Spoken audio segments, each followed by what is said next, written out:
Steve, why don't you introduce yourself, and then we're going to go into a little bit about writer's block. Why don't you tell us a little bit about who you are? Okay, thank you, James. You're welcome. I'll start out saying that, of course, that I released my book in October of last year, and plug it real quick here. It's on Amazon.com and Books A Million and Barnes & Noble. Also, it's an ebook format on Kindle. And the name of your book is The Two Agreements. The Two Agreements, a good news story for our time. And if you have trouble finding it under Steve Brannon, I actually have it authored under S.L. Brannon. Right. The first thoughts for my book came to me in 1988. At that time, I thought, well, okay, I'll get busy writing on this thing. Over the next 5 years, though, it was rather start and stop. I was attempting to not only get my thoughts down and about the topic, and the topic was the Bible theme and the good news story.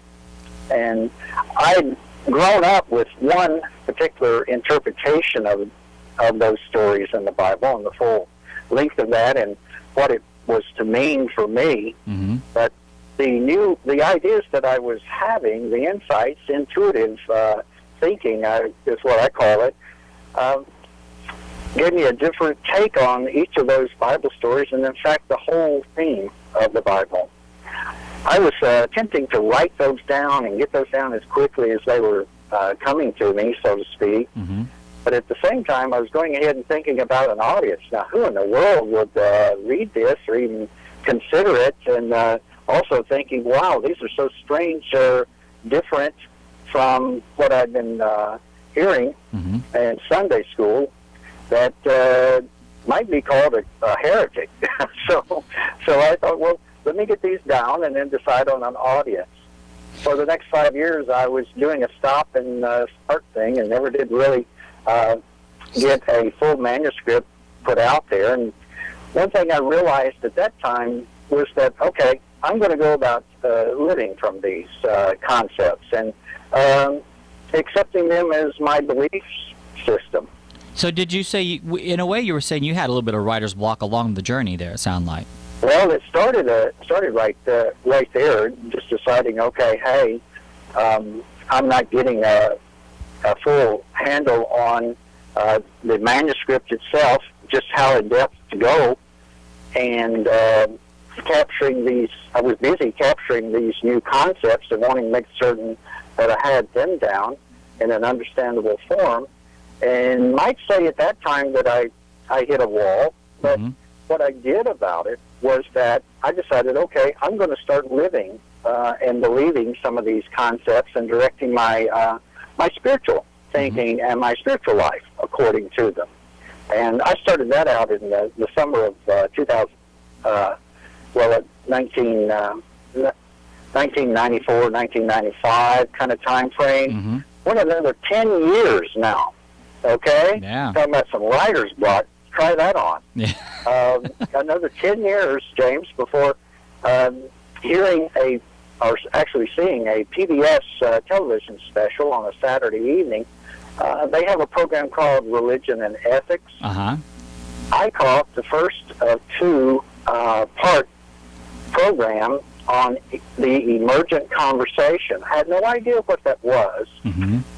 It's a group of folk, I found out, were talking about questioning everything about the popular interpretation of the Bible that Christianity had been following for these centuries. Well, what we're going to do, Steve, we're actually going to go into the second half of the show. We're going to actually go into your book and actually talk quite a bit about it. So what we're going to do, the first part of this book is really just talk about the writer's block itself. And also, when it comes to you, I know a little bit about your background. I know that you you attempted to get I believe, a PhD in theology at Oklahoma State. Well, at Oklahoma State, I studied, I was in a PhD program for counseling psychology. Oh, okay. All right. And studied that for the 2 years, started the dissertation, and realized that that working in a clinical setting really wasn't going to be what I wanted to do. But what's interesting is that you had that background and you still had writer's block. Oh, there you go. I mean, you know, so you definitely can show how that definitely can happen, you know, no matter what your mental thinking is. So, right. So we're going to go right into, Steve, about talking about writer's block. And then, like I said, I'd like to spend the last half of the show going over your book and a little bit of mine as well. So I'm going to start off with talking about our topic for today's show is writer's block. And writer's block is a condition primarily associated with writing as a profession in which an author loses the ability to produce new work. The condition varies widely and with intensity. It can be trivial and as simple as in dealing with the task at hand, and the other extreme of that is a blocked writer is unable to work for years on end, like you were talking about, for 10 years, and some have even abandoned their careers. You want to pick up where I left off there, Steve? Sure. Throughout history, writer's block has been a documented problem. Professionals who have struggled with the affliction include author F. Scott Fitzgerald and pop cultural cartoonist Charles M. Schulz. It can manifest as the affected writer viewing their work as inferior or unsuitable, when in fact it could be the opposite. The research concentrating on this topic abounded in the late 1970s and 1980s. During this time, researchers were influenced by the process and post-process movements and therefore focused specifically on the writer's processes. The condition was first described in 1947 by psychoanalyst Edmund Berger. Right, and Irene Clark notes that writer's block is a common affliction that most writers will experience at one time or another. Mike Rose defines writer's block as an inability to begin or continue writing for reasons other than lack of basic skill or commitment. Additionally, the Purdue Online Writing Lab says because writers have various ways of writing, a variety of things can cause a writer to experience anxiety, and sometimes this anxiety leads to writer's block. The literature seems to focus on two areas related to writer's block: causes and potential, cures or invention strategies. Basically what they're saying there is that writer's block can be from a number of things, and we're going to go into a little bit about how you can overcome the writer's block. Steve, would you like to take that next segment? Yes, I will. Writer's block may have many or several causes. Some are essentially creative problems that originate within an author's work itself. A writer may run out of that inspiration. The writer may be greatly distracted and feel he or she may have something that needs to be done beforehand. A project may be fundamentally misconceived or beyond the author's experience or ability. Okay, and we're also going to go into, it has been suggested that writer's block is more than just mental.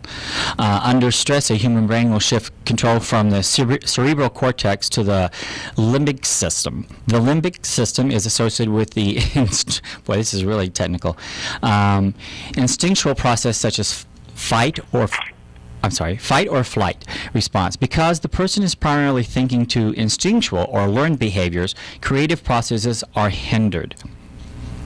And Steve? Okay, and the person is often unaware of the change, which may lead them to believe they are creatively blocked.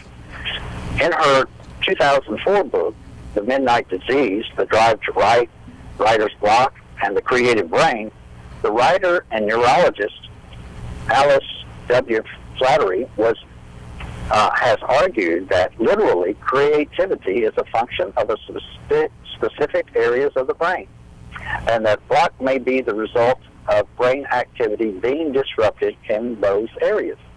Well, we're going to stop here and talk a little bit about writer's block, and I know I've experienced it on and off throughout my career. I've only published 2 books, but I've been writing since 1981, and what I find interesting is I literally have gone for months as well without writing, and there's a lot of authors out there who will argue with the fact that, well, perhaps you should develop a pattern where you get up every morning. I know there's one author I know named Maxwell Drake. He gets up every day and he forces himself to write for an hour or 2 every morning. There are other people who find other ways about finding a creative way. What is one way you go about it, Steve? Well, mine is getting myself all piled up on my bed, okay, and all my writing materials around, and my computer in my lap, and I have to have a notepad still. I'm one of those that I must have a pen and paper to get the thoughts out when they come quickly. I just can't type, use that keyboard fast enough. Yeah. And, get myself quiet. Sometimes I light a candle, and sometimes I have classical music or meditative music playing in the background. So do you write better with the sound of something in the background or when it's quiet? Just sort of, if lack of a better word, just whatever mood I'm in. If I'm in a particularly deep, concentrated kind of mood, I don't need the music. It will be distracted. But if I've already have the concept that I'm going to write about, and I'm just going to go about developing it, so having something in the background helps. Okay, because I know what I found helps me is when I go to I'll actually go to the back of a restaurant. That actually helps inspire me to write. And I don't know how I'm able to tune all the noise and stuff out, but when I'm at home in total silence, it's very difficult for me to write. And that's kind of odd, but that's just the way I work. So. Well, I can understand that. In my doctorate work, I would go to like a Denny's or a breakfast place like that in the late hours of the night and sit over at a table by myself and be the noise going on in the restaurant. But I could even study for an exam better that way sometimes. Yeah. Well, yeah. So I understand that. Well, as far as strategies for coping with writer's block, there are class and group discussions, journals, free writing, brainstorming, clustering, list marketing, and engaging with the text. And Steve, I know you have something you'd like to read about Julia Cameron. Yes, author Julia Cameron advocates the practice of morning pages as a remedy for writer's block. Now, morning pages are 3 handwritten pages of free writing. For the purpose is to write without the intention of using the writing for anything. It is a practice that can bring your thoughts to the surface and allow you to enter a more creative zone. So it's no different than a singer warming up la la la la la. And, Yes, yes, sounds like